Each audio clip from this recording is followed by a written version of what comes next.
What's up, guys? It's Eric from RU Game, and today I am here with what was supposed to be a top 5 mods for Fallout 4, but what has turned into a video about why I'm not using mods and why you should be very careful about using mods in Fallout 4 on the console. Now, what I want to start out with is the reason that I am not using the mods. I tried it out. Like I said, I was going to make a video about my favorite mods, but I was having a lot of trouble while filming, and I decided to make this video instead. What I mean by troubles is my game kept crashing, I was having a lot of problems with lag and freezing, and just in general, the mods didn't seem to be working together correctly like they were supposed to. It might be because I had multiple mods running, it might be because the person that made the mods, or the people that made the mods, didn't make them correctly, so it was making the game not run correctly, so it kept crashing. But it seemed that no matter what I turned off, no matter what I turned on, no matter what I changed, it still didn't seem to want to work right. There are some mods that did work correctly, and those in general were the basic mods that changed things like just tracking companions or adding a skin to like your Pip-Boy, things like that, just simple little things. But when I started to get into the mods that had to do with adding weapons, There we go. adding buildings, adding textures, and quests that people made, I started having a lot of problems. For instance, I downloaded an alien mod. I don't remember what it was called exactly. It was supposed to be a mod that added an alien base to the game. It said in the description to only go there if you were past level 50.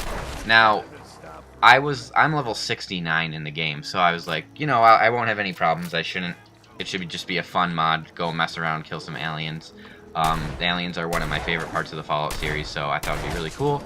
But when I went there, I kept getting one hit instantly by alien blasters, and it was not consistent either. Like, I'd get hit a few times with a gun, and I'd be fine, I'd take barely any damage, and then out of nowhere, I'd just get one hit, and all my health would be gone, and I'd instantly die. Like I said, the mod said if you were 50 or above, you would be fine. I was also using a ring called the God Ring, which raised all my stats to maximum. So I shouldn't have had a problem, and that was one of the mods I was going to cover in the video, and I was getting pretty frustrated because I was trying to cover this quest that I thought was going to be really cool, and it just wasn't running correctly. I also tried some mods for guns, and those either weren't working correctly, or I would read the description and it would tell me where the gun was supposed to be, and it just wasn't there. Or I would go, there was a scythe that you were supposed to be able to make when you went into the chem lab. It was supposed to be listed under utilities. I went in there, I tried to find it, it wasn't there. I turned off all the other mods, it still wasn't there. Like I said, it might have been the mod didn't work correctly, or there was some glitch caused by something else. I'm not really sure, but after, you know, like an hour or two of messing around with the mods and half of them not working, I started to get really frustrated, and I decided that I was going to make a video about why I wasn't going to use mods. The next thing I want to talk about is problems I experienced even after turning the mods off. Now, like I said, I messed around with the mods for an hour or two. After doing so, I said, you know what, I'm just going to disable all the mods I have, delete them, and just play the game normally, because I don't really want to deal with all the glitching and all that stuff.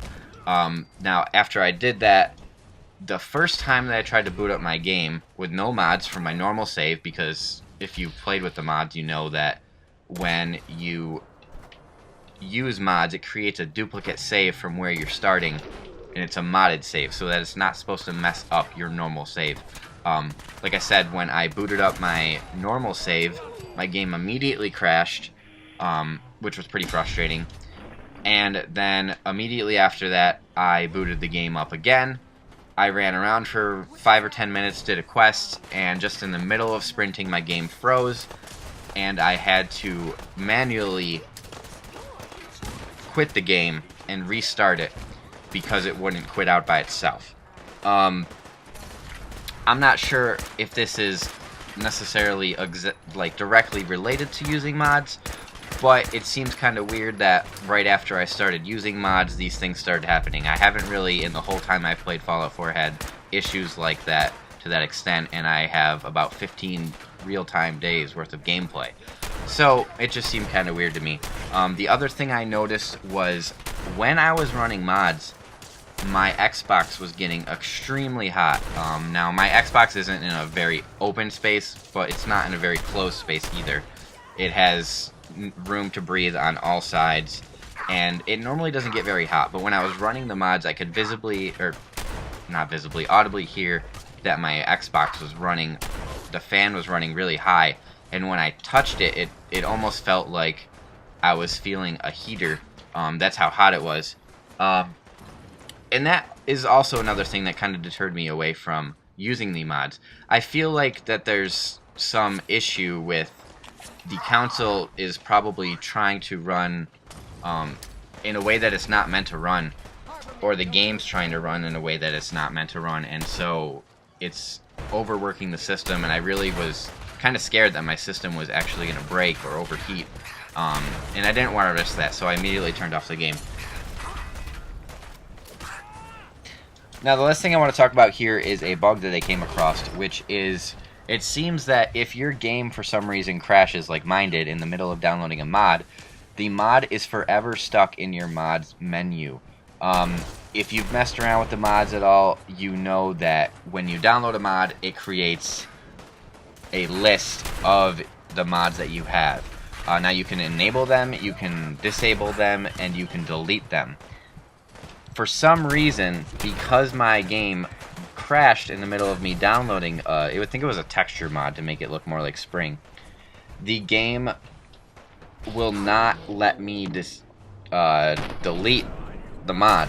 So it is forever in my menu. It's not really a big problem, I don't think. I haven't had any issues with it not being able to be enabled or disabled or anything like that. It's just kind of annoying. It's just stuck in there and I can't get rid of it. Now, you guys might be thinking to yourself right now that I am trying to tell you not to use mods in Fallout 4 and not to download them, which isn't the case at all. Actually, I would prefer that you guys go out and try mods and let us know your experience with them. Maybe I just found some mods that didn't work correctly. Maybe I got really unlucky. Maybe my game was just really buggy the day I tried them for some reason. We would definitely like to hear some feedback from you guys and let us know if you've found mods that are really good, that you really like. Let us know if you've also experienced similar problems with your Xbox overheating or your game crashing a lot. I would definitely like to do my original video idea of my top 5 favorite mods. I will definitely be checking to see if things start working better over the next week or so. But until then, I hope you guys enjoyed the video, and we will see you next time.